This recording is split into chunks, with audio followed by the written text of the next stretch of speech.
Bonjour. Dans un monde qui devient plus complexe, il nous a semblé important de souligner 3 points.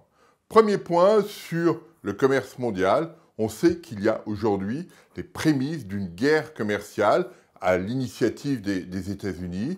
On se souvient des taxes sur l'acier et l'aluminium qu'on avait déjà évoquées, mais il y a surtout ce focus entre les États-Unis et la Chine avec un séquençage intéressant. Les Américains disent on va taxer 50 milliards d'importations chinoises aux États-Unis.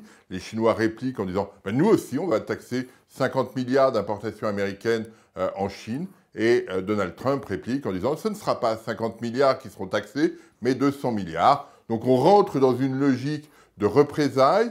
Et là où c'est intéressant, c'est que les Chinois ne peuvent pas aller à 200 milliards, car ils n'importent pas 200 milliards de produits américains, mais ils feront autre chose, et c'est cette autre chose qui est sur lequel on doit être attentif. Donc on est dans les starting blocks pour une situation qui sera difficile sur le plan du commerce mondial, et qui dégradera forcément l'économie mondiale. Deuxième point, sur l'Italie, on voit bien que la situation est en train de bouger. Et quand on regarde le gouvernement italien, on s'aperçoit que la Ligue a pris le pouvoir de façon très claire. On l'avait déjà évoqué, mais là, les choses sont très claires. Salvini, le ministre de l'Intérieur, est clairement celui qui décide des orientations de la politique italienne. Donc là, il y a un vrai changement. Et quand on regarde les sondages qui sont menés en Italie, eh bien désormais, la Ligue surclasse le mouvement 5 étoiles.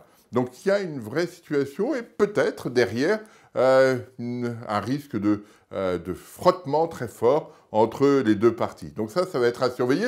Mais ça donne à l'Europe une dynamique très populiste et très égoïste, chacun pour soi. C'est la ligne de Salvini et c'est assez problématique. Le troisième point est un aspect plutôt favorable, plutôt rose, puisque Merkel et Macron ont trouvé un accord pour un budget européen.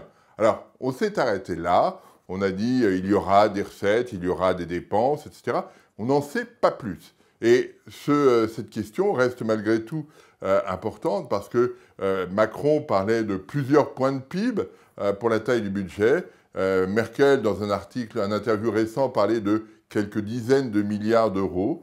On ne sait pas du tout qui, de l'un ou de l'autre, a remporté la mise. Il me semble, au regard des autres éléments du discours sur le Fonds monétaire européen, que la balance penche plutôt du côté de Merkel, c'est-à-dire une dynamique finalement pas si coopérative que ça. Globalement, on est dans un monde qui devient non coopératif, guerre commerciale, l'Italie récemment, et entre la France et l'Allemagne, le deal est finalement assez peu coopératif, parce que ça voudrait dire chacun essaye d'être plutôt à l'équilibre, et puis on a un budget assez maigre qui va faire des ajustements, mais que des ajustements, pas des inflexions. Et c'est la vraie différence entre Angela Merkel et Emmanuel Macron. Et ça, c'est quelque chose de problématique pour une intégration européenne complète. Je vous remercie.